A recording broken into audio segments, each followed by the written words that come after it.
mynews.studio. 3 African sites, ancient terraces, a mountain surrounded by myth, and a borderland rich in rare species, have just received UNESCO World Heritage status. What does this mean for Africa and for the rest of the world? Today is July 16th, 2025. So, 3 African sites have just been added to the UNESCO World Heritage List, right? That's right. The 47th session of the World Heritage Committee, held in Paris this month, inscribed these sites. It's important not just because of the places themselves, but because of how it all came together. Years of conservation, international partnership, and crucially, local community involvement. Let's go through these sites one by one.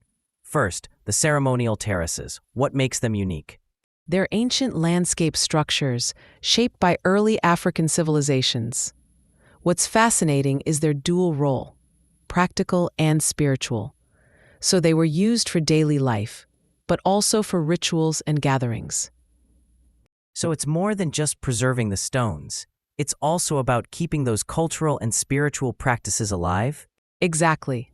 Conservation here meant working with local communities who still find meaning in these terraces. Their input guided restoration, deciding what should be repaired and what was better left untouched.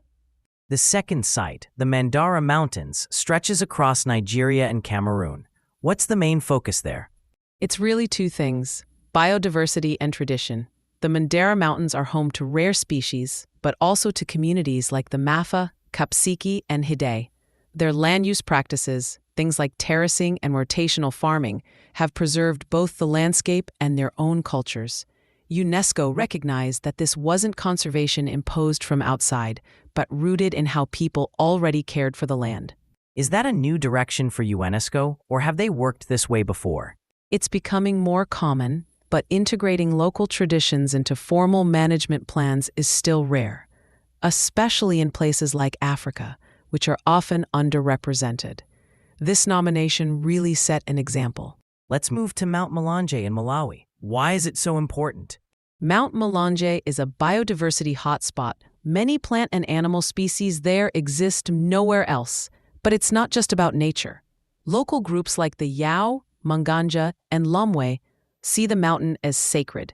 Their stories, customs, and spiritual practices have been directly woven into how the site is managed. So local beliefs actually influence the conservation rules? Yes. For example, some areas are off-limits because of local taboos, which lines up with conservation goals.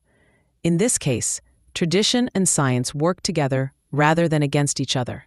All of this must have required outside support as well. Who was involved?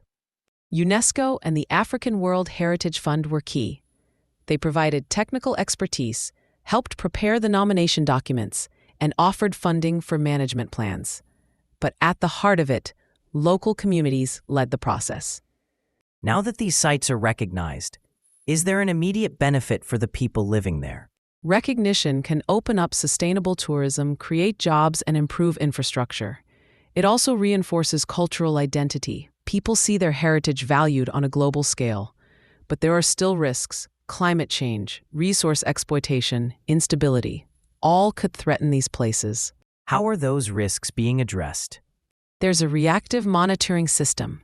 If something threatens a site, there's a way to respond and adapt quickly. Management plans are designed to be flexible, changing as conditions do. Africa still has relatively few World Heritage sites, considering its cultural and natural diversity. Why is that? Only about 9% of World Heritage sites are in Africa. The reasons include limited funding, lack of technical expertise, and sometimes political challenges. This recent success shows that with international support and community leadership, those challenges can be overcome. Could this approach work in other regions, say Asia, Latin America, the Pacific? That's the idea. This is a case study in how local engagement and international resources can come together. It sets a precedent. Heritage protection isn't only about monuments, but about people and their bond with place. So it's not just a win for Africa, but a lesson for everyone. Protecting heritage is really a shared effort. Exactly. These sites are part of our shared global heritage. Their protection depends on both local custodianship and worldwide support. The benefits, economic, cultural, environmental, go far beyond Africa. That brings us full circle. 3 new additions to the World Heritage List, each showing the power of working together. What's next? Hopefully, more nominations and continued vigilance to make sure these sites, and others like them, endure for future generations. Africa's heritage is now on the world stage and people everywhere are watching. That's all for today. Thanks for joining us. This episode was powered by mynews.studio. Try it for free.